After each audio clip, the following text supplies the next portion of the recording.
एक बार फिर सिंध के वज़ीर आला का ओहदा मुराद अली शाह संभालेंगे। Chairman Peoples Party Bilawal Bhutto ने अवैस शाह को स्पीकर और नवीद एंथोनी को डिप्टी स्पीकर सिंध असेंबली नामजद कर दिया है।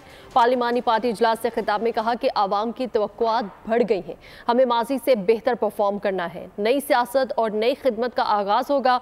मजीद बोले कि विफाकी हुकूमत का हिस्सा नहीं होंगे, ना कोई वजारत मांगी है। करप्शन के मामले पर सख्ती से काम लेना है, ऐसा काम नहीं होना चाहिए जिससे पार्टी का नुकसान हो।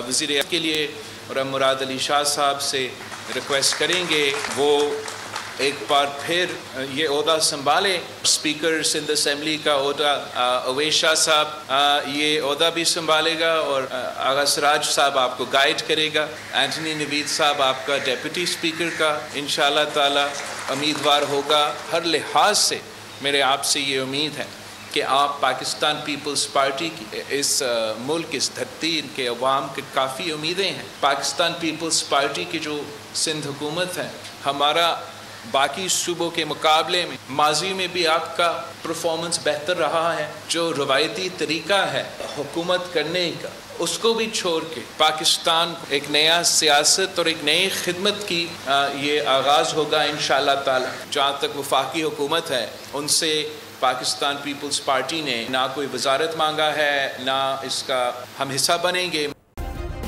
सब्सक्राइब करें और बेल दबाएं ताकि कोई खबर रह न जाए।